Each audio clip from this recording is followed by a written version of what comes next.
एक कदम ईश्वर की ओर। उत्पत्ति प्रकरण 93वां सर्ग। ब्रह्म से मन की उत्पत्ति, उससे तेजस ब्रह्मा की उत्पत्ति, उससे मोहवश अहंकार की उत्पत्ति तथा उससे विश्व की उत्पत्ति का वर्णन। श्री वशिष्ठ जी कहते हैं, वत्स श्री राम जी, भगवान ब्रह्मा जी ने यह सब मुझसे पहले कहा था, वही आज मैंने आपसे कह दिया है।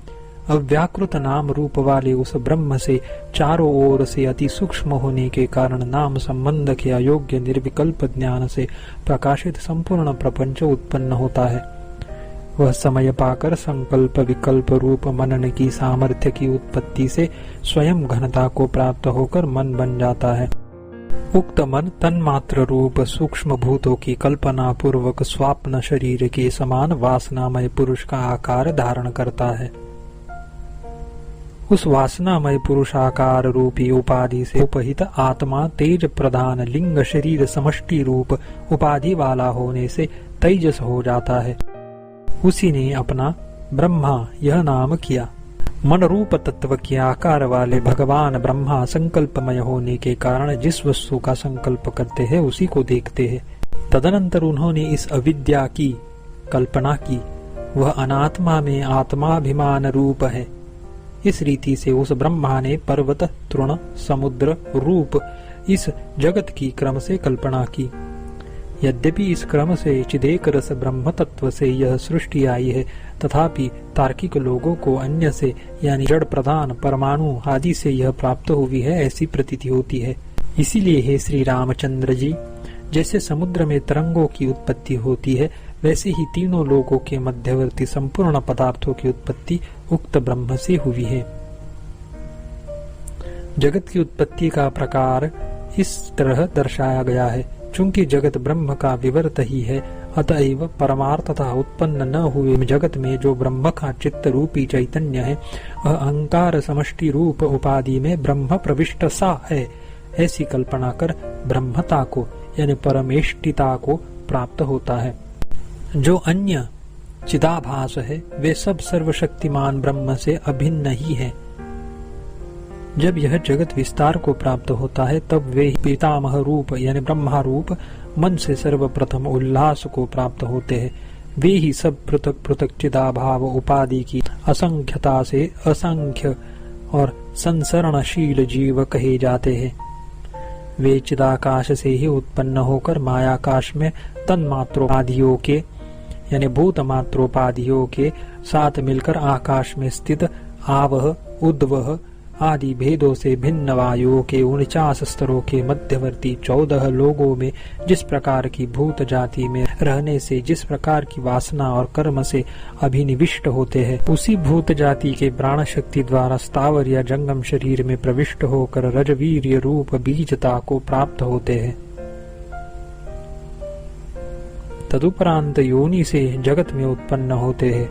तदनंतर काकतालीय न्याय के संबंध से उत्पन्न वासना प्रवाह के अनुसार अपने कर्म फल के भागी होते हैं। तदनंतर शुभ और अशुभ वासनाओं से युक्त पुण्य पाप कर्म रूपी रस्सियों से जिनका लिंग शरीर बंधा है, ऐसे वे जीव घूमते हुए उत्तम लोकों में जाते हैं अथवा नरकों में गिरते हैं। ये सब प्राणियों की जातियां इच्छा रूप ही हैं। श्रुति भी यही कहती है, काममय ऐवायम पुरुषः, यह पुरुष काममय ही है। यह इसका अर्थ। कोई जीव जिनको हजारों वर्षों के बाद तत्वज्ञान होने वाला है, कर्म रूपी बवंडर से भ्रांत होकर पर्वतों के मध्य में वन के पत्तों की नाई संसार में पड़ते हैं और इधर उधर लुढ़कते हैं, तदनंतर मुक्त हो जाते हैं। भाव यह है कि जब तक मोक्ष न हो तब तक इच्छा के अनुसार जन्म परंपरा होती रहती है। कोई जीव जो कि चित्त सत्ता के अज्ञान से मोहित रहते हैं, अतएव असंख्य जन्म वाले हैं, चिरकाल से जन्म लेकर इस संसार में सैकड़ों कल्पों तक उत्पन्न होते हैं। कोई जीव जिनके कुछ अमनोहर जन्मांतर बीत चुके हैं और जो इस समय शुभ कार्यों में तत्पर होकर इस जगत में विहार कर रहे हैं, वे थोड़े ही जन्मों में मुक्त हो जाएंगे। जैसे वायु से उड़ाए गए समुद्र के बिंदु समुद्र में प्रवेश करते हैं, वैसे ही जिन्होंने तत्वज्ञान प्राप्त कर लिया, ऐसे कोई जीव परम पद को पहले ही प्राप्त हो गए हैं। इस प्रकार परम पद रूप ब्रह्म से संपूर्ण जीवों की उत्पत्ति यहाँ हुई है। यह उत्पत्ति आविर्भाव यानी प्रकट होना और तिरोभाव से यानी छिपने से क्षणभंगुर है। विविध जन्मों से शोभायमान है। वासना रूपी विषय की विषमता से हुई व्याकुलता रूपी ज्वर को धारण करती है। अनेक दुखों से पूर्ण अनर्थकारी कार्यों का सत्कार करने वाली है। अनेक दिशाओं, अनेक देशों, अनेक कालों में विविध पर्वतों की गुफाओं में कर्म फल का भोग कराती है। रची गई उत्तम विचित्रताओं से उसने चारों ओर भ्रमों का निर्माण कर रखा है। परमार्थ रूप से वह असत्य है।